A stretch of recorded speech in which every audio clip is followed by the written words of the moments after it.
ಅಯ್ಯೋ ಏನ್ ಮಾಡೋದು, ಅಣ್ಣನ ಮದುವೆ ಬೇರೆ ಬಂತು, ಬೆಳ್ಳಿ ಚಿನ್ನ ರೇಟ್ ನೋಡಿದ್ರೆ ಗಗನಕ್ಕೇರಿದೆ. ನಾವ್ ಏನ್ ತಗೊಂಡು ಏನ್ ಗಿಫ್ಟ್ ಮಾಡ್ಬೇಕು ಅರ್ಥನೇ ಆಗ್ತಿಲ್ಲ. ಯಾಕಣ್ಣ ಏನಾಯ್ತು? ಯಾಕೆ ಬಂದಿಲ್ಲ ಒಬ್ನೇ ನಿಂತಿದ್ಯಾ?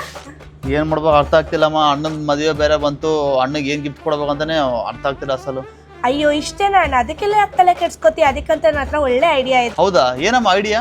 ಏನಿಲ್ಲ ಅಣ್ಣ, ಇವಾಗ ತಾನೇ ಅವ್ರು ಹೊಸದಾಗಿ ಮದ್ವೆ ಆಗಿರ್ತಾರಲ್ಲ, ಅವ್ರಿಗೆ ಪಾತ್ರೆ ಸಾಮಾನೆಲ್ಲ ನೆಸೆಸಿಟಿ ಇರುತ್ತೆ. ಅದಕ್ಕೆ ನಾವು ಬ್ರಾಸ್ದು ಇಡ್ಲಿ ಪಾತ್ರೆ ಕೊಟ್ರೆ ಹೆಂಗಿರುತ್ತೆ? ಹೌದಾ, ಎಲ್ಲಿ ಸಿಗುತ್ತದು? ಹೌದು, ನಮ್ಮ ಅಣ್ಣನ ಮದ್ವೆಗೆ ಗಿಫ್ಟ್ ಕೊಡೋಣ ಅಂತ ನಾನು ಇವತ್ತು ಬಂದಿರೋದೆ ಕೇಸರಿಯಾ ಬೈ ವರ್ಧಮಾನ್ ಇಂಟರ್ನ್ಯಾಷನಲ್. ಇದು ಲೊಕೇಟ್ ಆಗಿರೋದು ವಿವಿಪುರಂ ಅಲ್ಲಿ. ಇಲ್ಲಿ ನಿಮ್ಗೆ ವೆರೈಟೀಸ್ ಆಫ್ ಕಲೆಕ್ಷನ್ಸ್ ಇದೆ.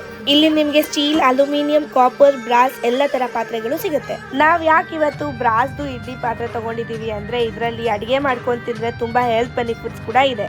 ಹಾಗೆ ನಮ್ಮ ಹಳೆ ಕಾಲದವರು, ನಮ್ಮ ಅಜ್ಜಿ ತಾತ, ನಮ್ಮ ಆನ್ಸಿಸ್ಟರ್ಸ್ ಕೂಡ ಇದನ್ನೇ ಯೂಸ್ ಮಾಡ್ತಾ ಇದ್ದಾರೆ. ಅಂಡ್ ಈ ವೆಸಲ್ ನ ನಾವು 2 ಟೈಪ್ಸ್ ಯೂಸ್ ಮಾಡ್ಕೋಬಹುದು. ಒಂದು ಇಡ್ಲಿ ಕೂಡ ಮಾಡ್ಕೋಬಹುದು, ಹಾಗೆ ಸಾಂಬಾರ್ ಸಹ ಮಾಡ್ಕೋಬಹುದು. ಹಾಗೆ ನನಗೆ ನಾನ್ ಸ್ಟಿಕ್ ತವಾ ಯೂಸ್ ಮಾಡಿ ತುಂಬಾ ಬೋರ್ ಆಗಿತ್ತು. ಸೊ ನಮ್ಮನೆಗೆ ಎಂಡೋರಾ ಅವರ 3 ಲೇಯರ್ಡ್ ಸ್ಟೀಲ್ ತವಾ ತಗೊಂಡೆ. ಇದರಲ್ಲಿ ದೋಸೆ ಸೀದೋಗಲ್ಲ ಅಂಡ್ ತುಂಬಾ ಹೆಲ್ತ್ ಬೆನಿಫಿಟ್ ಸಹ ಇದೆ. ಮತ್ತಿನ್ಯಾಕೆ ವೇಟ್ ಮಾಡ್ತೀರಾ? ನಿಮ್ಗೂ ಇದೇ ತರ ಯೂನಿಕ್ ಆಗಿರೋ ವೆಸಲ್ಸ್ ಬೇಕು ಅಂದ್ರೆ ಈಗಲೇ ಈ ಶಾಪ್ ನ ವಿಸಿಟ್ ಮಾಡಿ.